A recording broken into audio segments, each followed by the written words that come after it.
जी हां दोस्तों, उत्तराखंड की राजधानी देहरादून से एक हड़कंप मचाने वाली खबर सामने आई, जहां शिक्षा निदेशालय में सनसनीखेज घटना घट गई। इस घटना ने सबको चौंका दिया। यहां निदेशक अजय कुमार नौटियाल पर जानलेवा हमला हो गया। कर्मचारियों में दहशत फैल गई। और दोस्तों, सबसे बड़ा चौंकाने वाला मसला पता क्या है? सबसे बड़ी चौंकाने वाली बात यह कि हमले के बाद बीजेपी के विधायक उमेश शर्मा काऊ पर गंभीर आरोप लग गए। राजधानी में सुरक्षा पर उठे बड़े सवाल। पूरी खबर मेरी इस रिपोर्ट के जरिए आखिर क्यों हुई यह मारपीट, समझिएगा पूरा मामला। नमस्कार, पहला आंख में पंकज रौतेला, आप देख रहे हैं अपना उत्तराखंड न्यूज।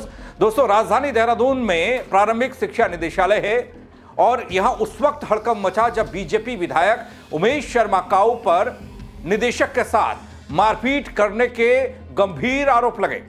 इस पूरे घटनाक्रम के कुछ वीडियोस भी सामने आए हैं जो हैरान भी करते हैं, परेशान और विचलित भी करते हैं, जिसमें निदेशक के कक्ष में तीखी बहस, धक्का मुक्की और फिर कुर्सियां फेंकी जा रही हैं, ऐसा दिखाई दे रहा है। आप खुद देखिए।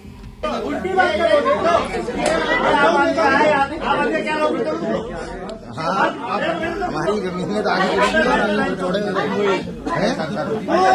रही है हम तो बात कर रहे हैं, तुम क्या कर रहे हो, वो कर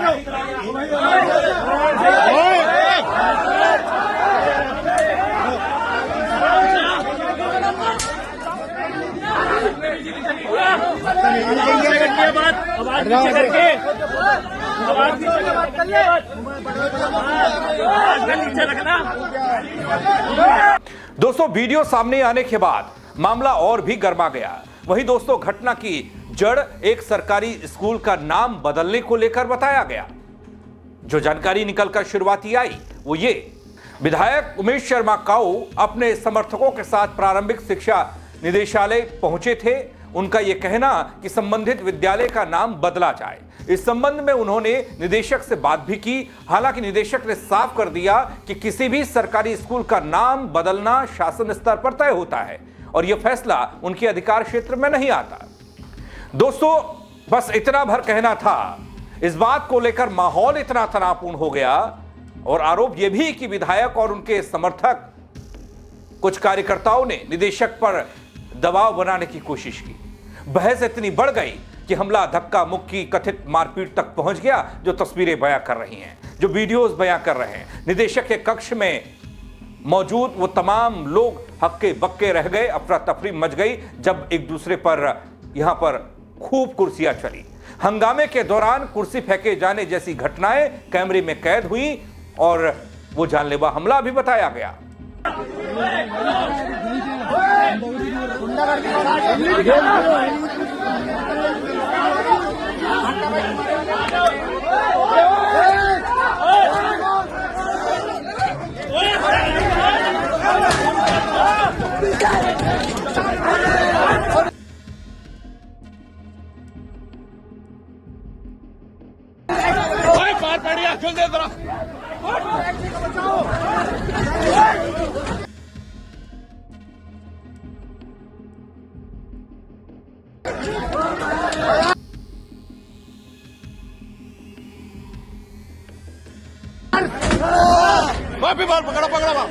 दोस्तों, घटना की सूचना पुलिस को मिलती है, प्रशासन हरकत में आता है और निदेशालय परिसर में भारी पुलिस बल की तैनाती भी होती है। अधिकारियों ने साफ ये किया कि स्थिति को नियंत्रित करने की कोशिश हुई। दोनों पक्षों से बातचीत हुई, मामला शांत करने की कोशिश। हालांकि इस बीच शिक्षा विभाग से जुड़े शिक्षकों में गहरा आक्रोश दिखा।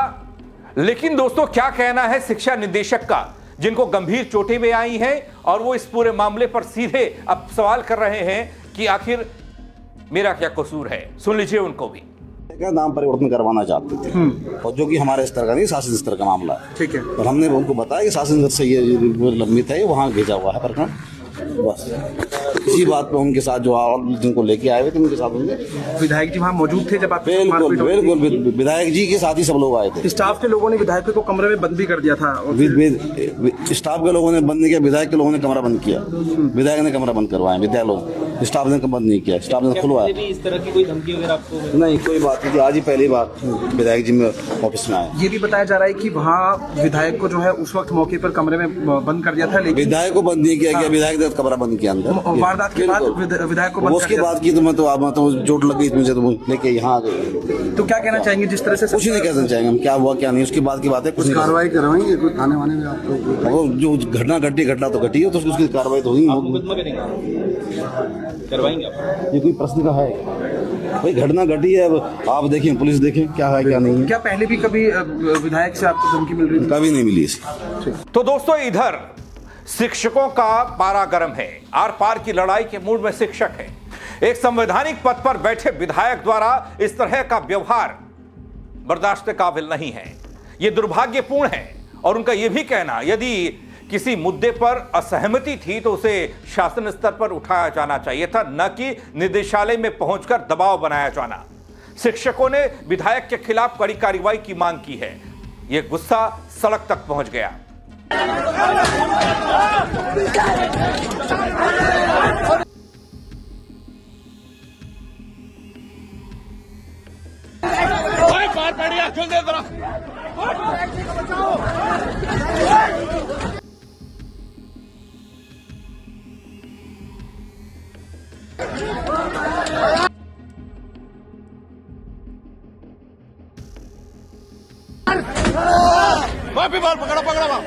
दोस्तों, इसी मांग को लेकर बड़ी संख्या में शिक्षक सड़क पर उतर आए।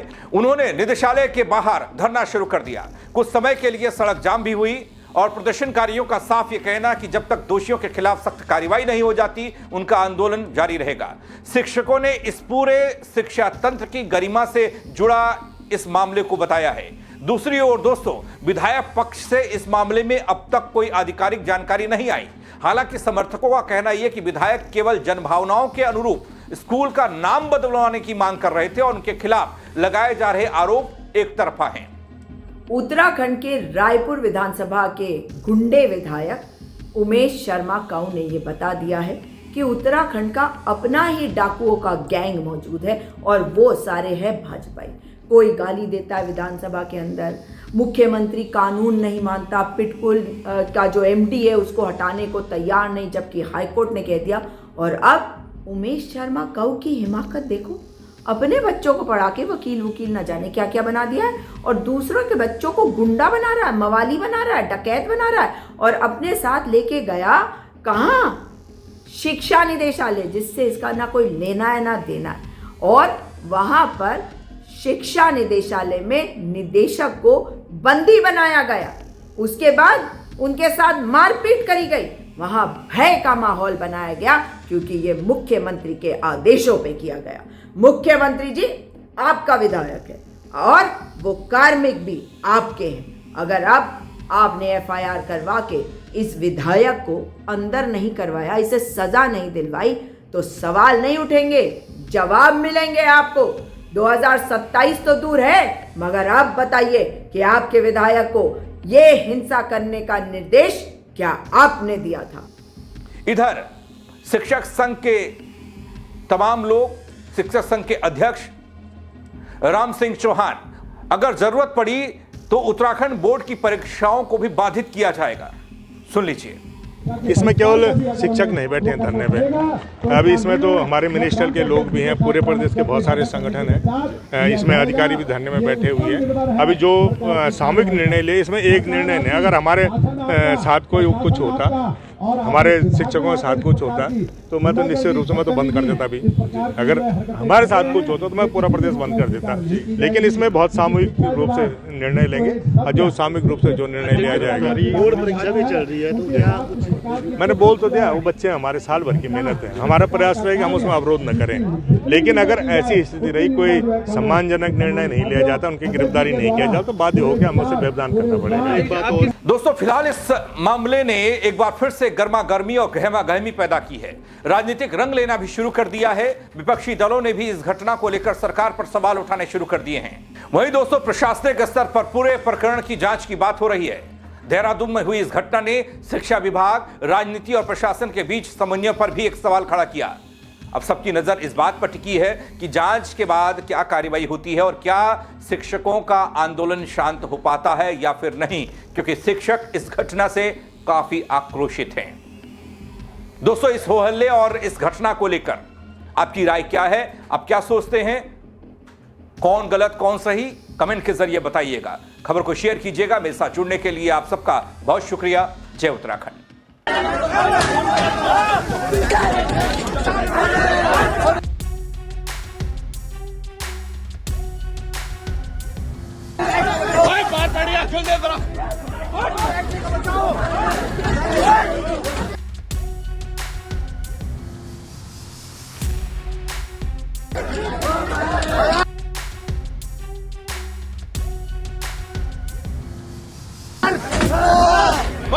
पकड़ो